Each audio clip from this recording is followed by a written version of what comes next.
Welcome to Plantopia. I'm your host, David Goodori, and I'm a plant pathologist at Cornell University. Any listeners who have never met a real live plant pathologist can be forgiven. We are a very low visibility, but very high impact profession. We protect the world's food supply from disease-causing fungi, bacteria, viruses, and nematodes, all of which want to eat your lunch. This time on Plantopia. It was a very serious outbreak.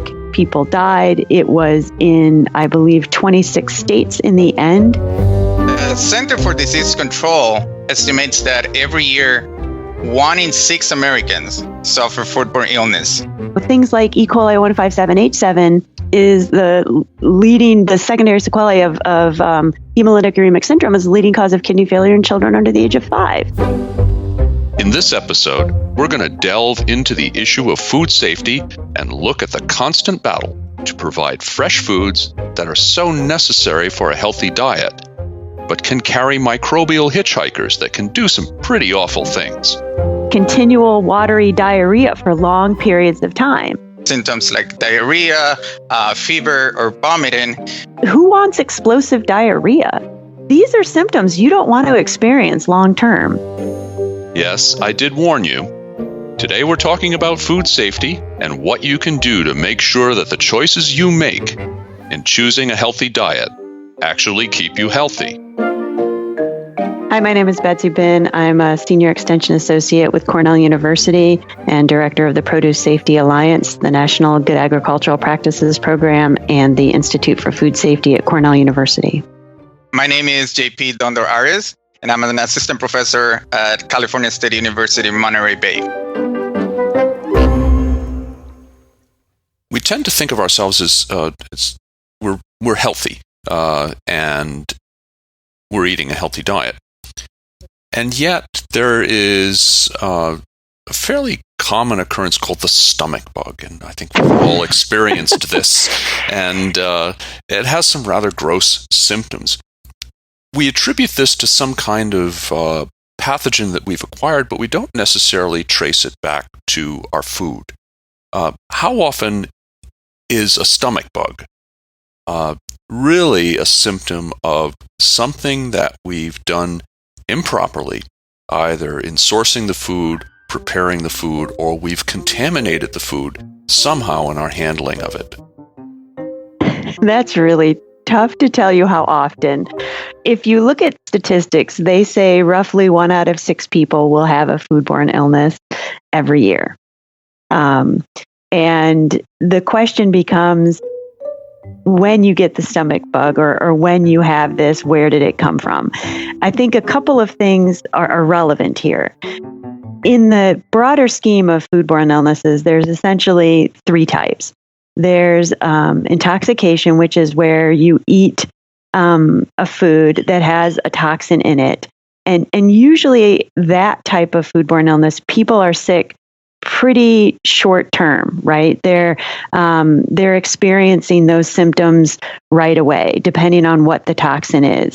Then there's an infection where you eat the organism and it sets up a home in your intestine and leads to an infection, essentially. And that takes a little bit longer. And then there's a toxin-mediated infection where you eat the organism, it sets up in your digestive tract and makes a toxin while it's in there. So it's a toxico-infection or a toxin-mediated infection. And all of these things take different amounts of time to show up, and the different organisms take different amounts of time to show up. So something like listeria can take up to 30 days to actually result in an illness, where Clostridium perfringens can show up more quickly. So it's tough to tell. And people also, when they get sick, they always think it's the last thing they ate. Right? Like, oh, I'm sick. It's what I had last night for dinner. That's not always the case. The Center for Disease Control estimates that every year, 1 in 6 Americans suffer foodborne illness. However, these are just estimated cases, and they are not actual cases because most of the time when we have foodborne foodborne food poisoning or a stomach bug, we end up not going to the doctor. We just wait until it gets better by itself. However, the cases that the CDC tracks are based on cases reported by doctors and health centers. So they estimate that those numbers are way higher than the actual numbers that they see every year, which ranges in the numbers of about 50 million people getting sick every year, with around 5,000 people dying every year of foodborne illness. I've been in your classes before, where the opening line is, how many of you in the audience have spent the better part of a day sitting on the toilet with your head in a trash can? Now that instantly gets their attention. In any room of people, you are going to have a lot of hands go up. You're going to have, in a group of 20 or 30 people, you're going to have 10 or 15 hands go up. The important point is the next question. How many of you took a sample of that to the doctor to find out what was actually wrong with you? And that's when all the hands go down.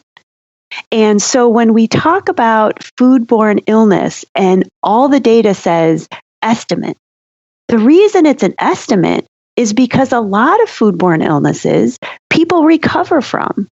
They don't know what they had. They don't know if they, had norovirus. They don't know because they recover from it. If you're healthy enough, you recover from it and you don't think anything else of it. But for some people, they don't recover. Things like E. coli 157H7 is the secondary sequelae of hemolytic uremic syndrome is the leading cause of kidney failure in children under the age of 5.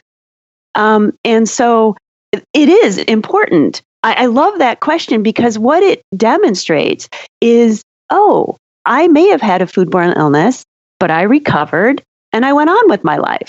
So you didn't show up in that statistic, right? We don't know what you had. And where David and I work, we had a foodborne outbreak at the station. A bunch of us got norovirus from a food handler. And we ended up reporting it to the health department. Why? Because we're scientists. Funny story, the health department lady told me she'd never been involved in a foodborne illness outbreak where more people had offered stool samples. I'm really concerned about eating a healthy diet, so I'm going to go to my local boutique market and get one of those little shopping carts, and I'm going to head for the produce section. Now I've folded out this special little seat that they've got in there for the celery, and I'm going to grab my water-spritzed celery bunch and plop it right in that convenient celery holder. What have I just done? Well, yeah. And today people are really trying to move away from plastic bags and stuff to protect the produce. But when you grocery shop, there's usually something else that goes in the top of that cart, and that's a baby or an infant.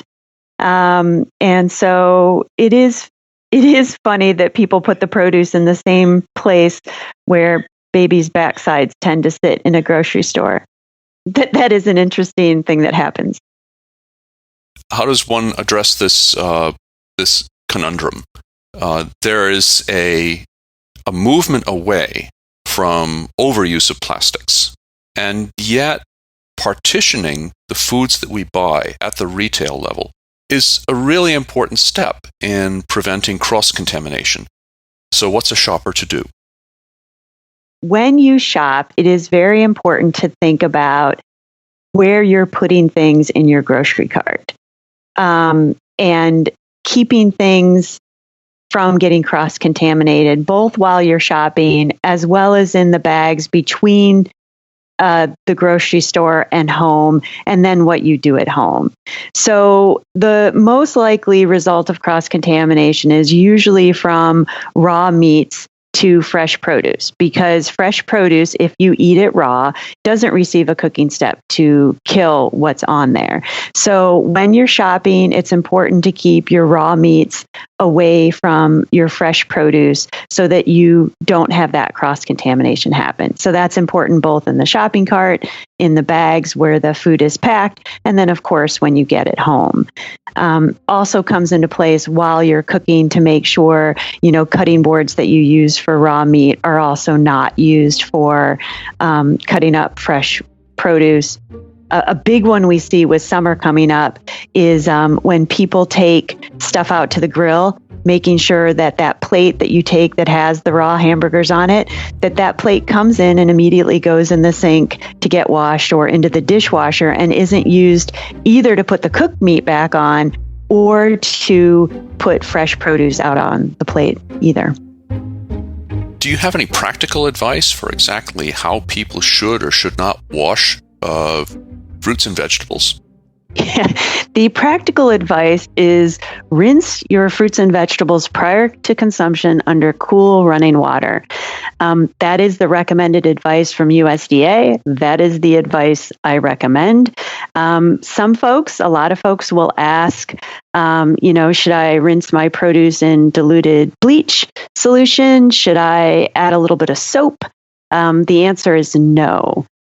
People are way more likely to get sick or poisoned from the chemicals in the bleach or the chemicals in the soap. And so those risks are higher. And on top of it, it's not really effective for washing the produce anyway. So on the studies they've done, it's produce has a lot of nooks and crannies. And so it's not really reducing your risks related to consuming the produce. It's really just increasing your risks of getting a chemical poisoning and not actually improving the safety at all.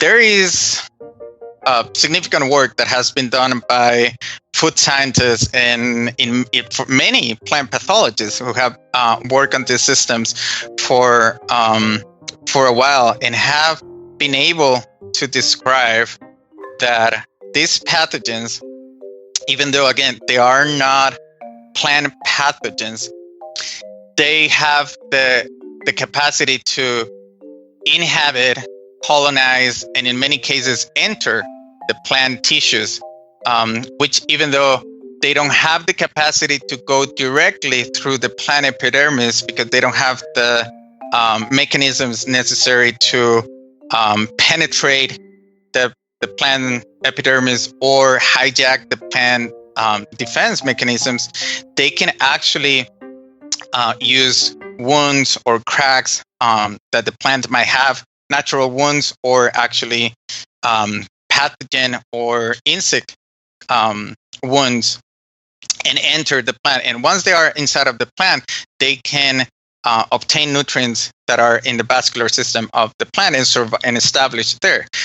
There are studies that have shown that once the pathogen has established or colonized a plant tissue, that they have the capacity, especially human bacterial pathogens like Salmonella and E. coli, they have the capacity to attach in an irreversible way, meaning that washing or even disinfection with bleach or any kind of product for washing produce is unable to reverse that attachment that the pathogen has established with the plant surfaces.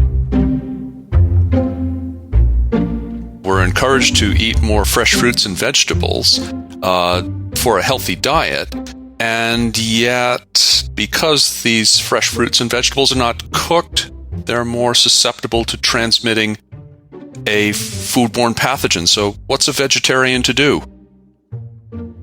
Well, that's a great question. And as a matter of fact, when I did my PhD work with my former major professor, Dr. Jerry Barak at the University of Wisconsin, that was the first thing that she told me during my interview. She said, I don't want you to be afraid of working with foodborne pathogens or eating vegetables, because I am a vegetarian and her whole career is based on studying salmonella and plant interactions.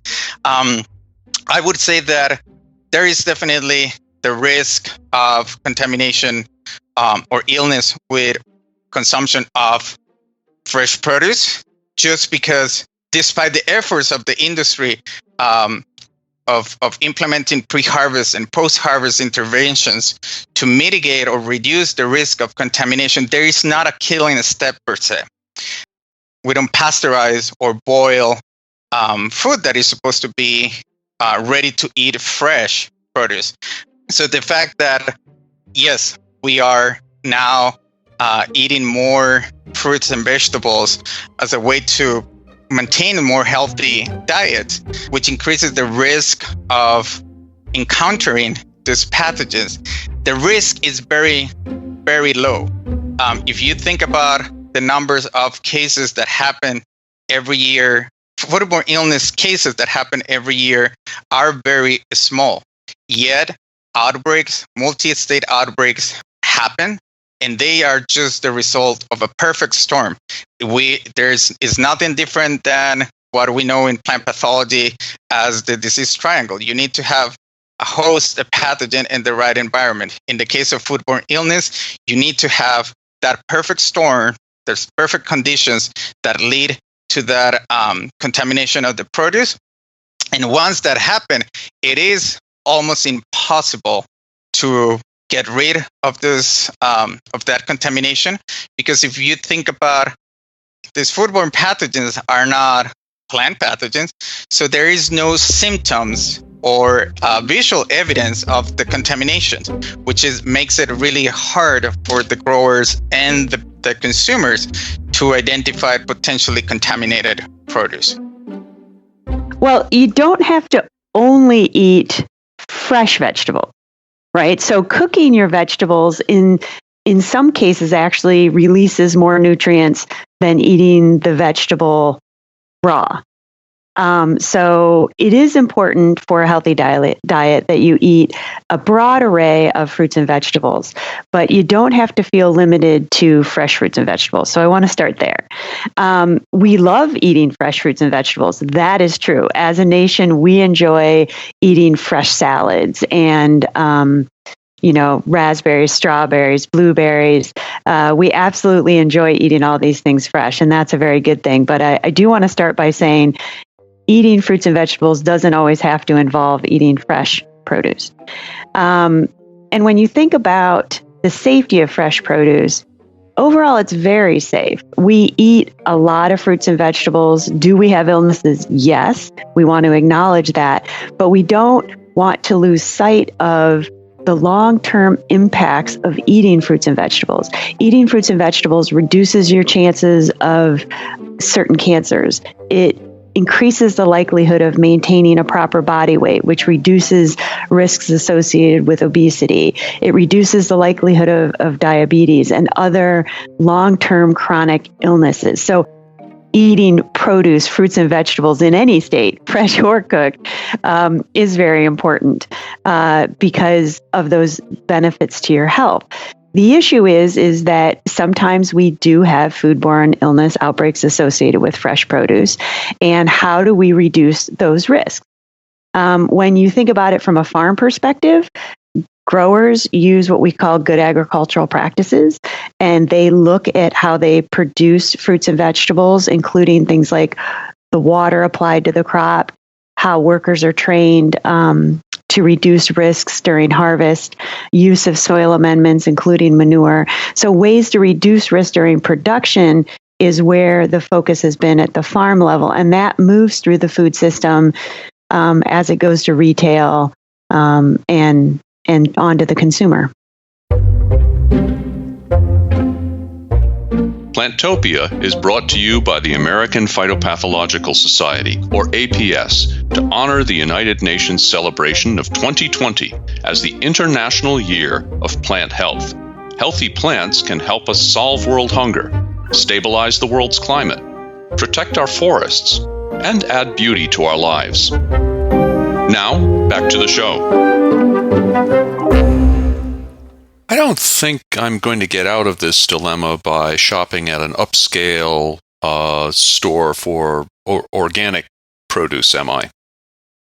No, as a matter of fact, organic products, organically grown produce have as much of a risk as conventionally grown produce.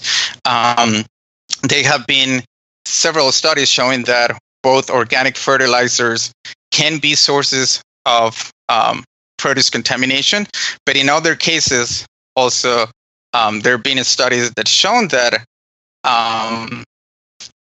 pesticide applications or the application of synthetic inputs can also contribute to the contamination of produce with these foodborne pathogens. So either organic or conventional produce have equal risk of being contaminated.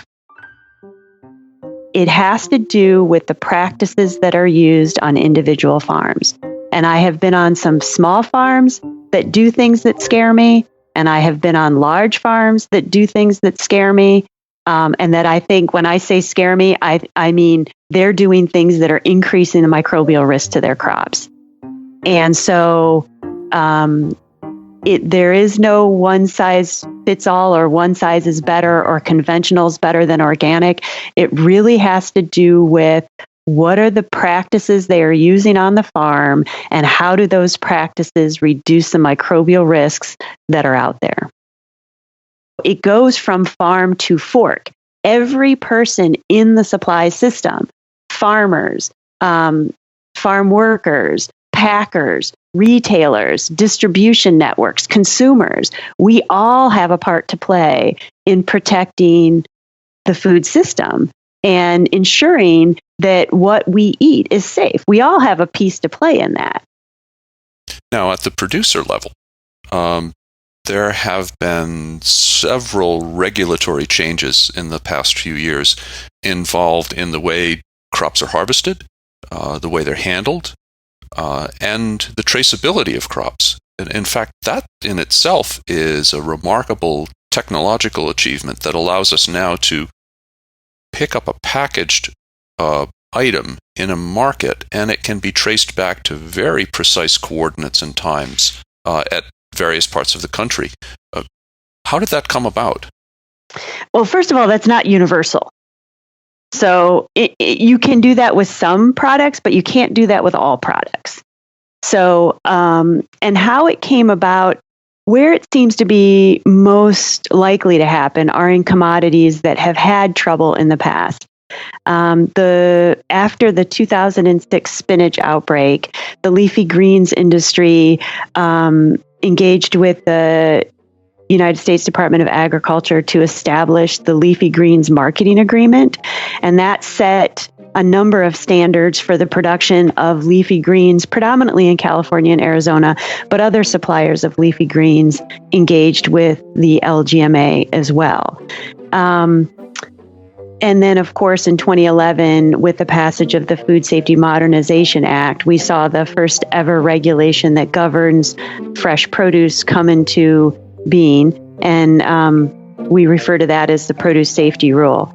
It's not the only thing that the Food Safety Modernization Act does, but it is the first ever regulation of fresh produce and the standards for producing, growing, harvesting fresh produce. So the incident with spinach in the earlier part of the 2000s caused a plummeting of spinach sales nationwide that lasted far beyond the threat posed by the contaminated produce. And interestingly, a remark by Willie Nelson played into that. Yeah, for sure. So the same week that the spinach outbreak became known and hit the media, Willie Nelson happened to be arrested with his bandmates for the possession of marijuana. And there is a quote that's out there from Willie Nelson that says, "It's a good thing I had a bag of marijuana or not a bag of spinach. I'd be dead by now." And I think I use that quote quite a bit when I talk to growers, because we don't ever want to be in a position where fresh produce is less safe than a bag of marijuana. And I think we can all agree with that. This is well before the hemp movement and well before legalization movements were out there. But it's very important for all growers who produce fruits and vegetables to understand the importance of food safety practices. It goes to show you how one quip by a person with a microphone in front of them at the right moment can just go viral and have a global impact. Well, I certainly do not blame Willie Nelson for the decrease in leafy green sales. That's for sure. I don't want to say that at all. I think the reduction, you're completely correct. The lag in sales of leafy greens was sustained for many, many years after that outbreak. It was a very serious outbreak. People died. It was in, I believe, 26 states in the end, and had a very significant impact to the leafy greens industry as a whole. Very, very impactful.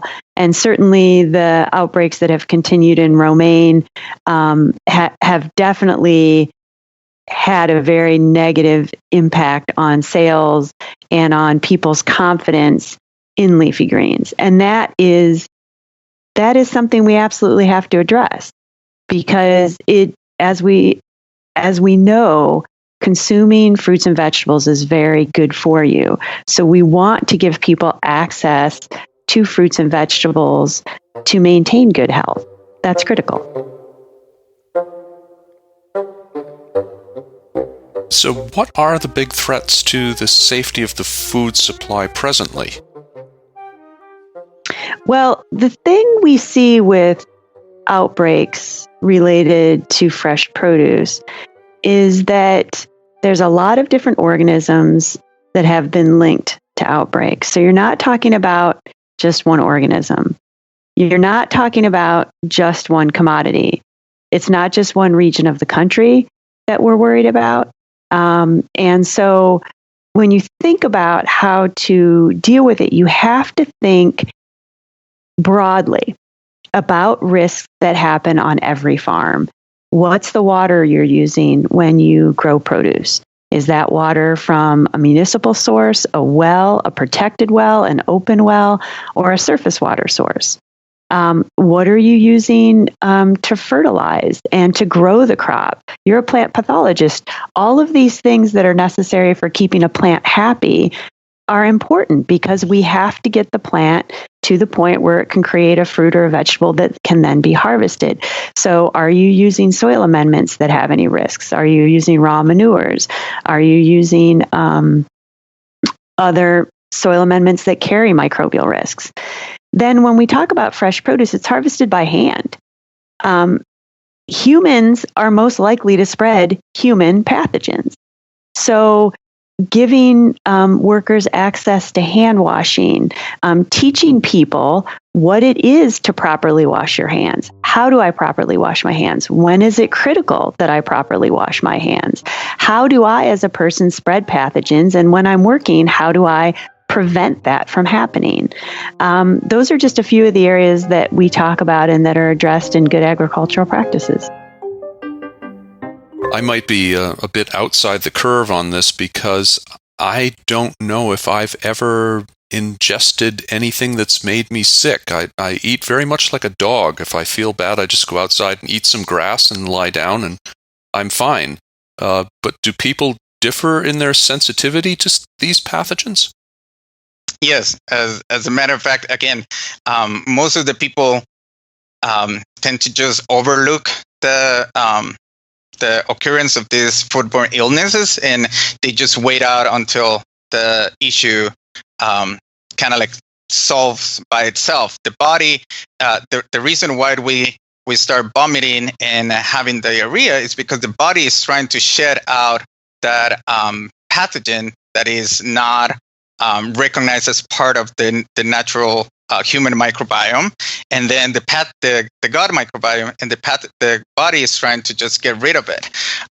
However, not all of us have the capacity to just wait until we get better, and the situation gets more complicated for people in risk populations, especially the elderly, young kids, and immunocompromised people that often cannot afford or don't have the baseline health condition that allow them to just fight the pathogen naturally. At the same time, it also can get it gets more complicated depending on the strain or the variation of the pathogen that is ingested. In the case of Salmonella, for example, you can pretty much just wait, and as long as you stay hydrated and you don't suffer any major issue, you could just wait until your body gets rid of it. But in the case of E. coli, for example, especially the Shiga toxin producing strains of E. coli, these are very toxic pathogens that produce this Shiga toxin compound that actually can lead it to kidney failure within a number of hours. I'm really glad you brought up the issue of immunocompromised people. And I think this is one of the things that consumers maybe don't pay as much attention to that they should pay attention to, is that people in our population are immunocompromised. Depending on the data you look at, there was this older publication where they looked at the population as a whole, and they said roughly 1 out of 4 people are immunocompromised in some way. What does this mean? Pregnant women, people under the age of 5, people over the age of 60. They broke it out into these categories, and they said if you add up all of these people, roughly 1 out of 4 people are immunocompromised in some way. And if you have somebody who is immunocompromised, if you have somebody who just came out of chemotherapy or just came out of a treatment where they are severely immunocompromised, you shouldn't be feeding them a lot of raw produce or raw food anyway, because they're really susceptible to getting sick. And it's important to understand that, again, eating fruits and vegetables, it doesn't have to be raw fruits and vegetables. I love sautéed spinach and other stuff like that that's very good for you. And then you have that cooking step to reduce the risks. So that's the important thing, is that if you have somebody who's immunocompromised, you really should be paying attention to what they eat and not feeding them things that put them at risk. If someone does suspect that they've been a victim of a foodborne illness, how do they go about reporting it, and to whom? Call the health department. If you think in my case, when I realized a bunch of us were sick, the first thing I did was call the health department. If you are sick, and I don't know, I guess I don't know if I'd use the word victim, right? Because some of this happens. It's not, a lot of people make them sick in their own households. I guess you could be a victim of bad sanitation in your kitchen. But if you're sick, you would go to the doctor. And hopefully the medical community, if they saw a bunch of people come in, would then, of course, report it. There are surveillance systems in the U.S. that gather that kind of information to make sure if there is an outbreak that those illnesses are linked together and that they can be identified together, so that they know if there's an outbreak, they can start to figure out where that contamination is coming from and stop that contamination getting into the population. So we do have a very good surveillance system that does that. I know you're not a medical doctor, but are there foods that would be beneficial to eat after an episode like this? Oh, yeah, I'm not a medical doctor. I know that. Do you mean this episode of this podcast, or do you mean an episode? maybe I think this might be a great weight loss program. This would just kill your appetite probably for the rest of the day.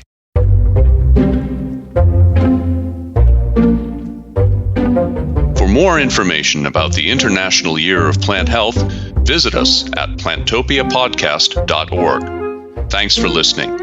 Our show is produced by John Bryce. Thanks also to Mark Gleason, Jim Bradeen, Laura Isles, and Roshni Karati. I'm your host, David Gadori, and you've been listening to Plantopia.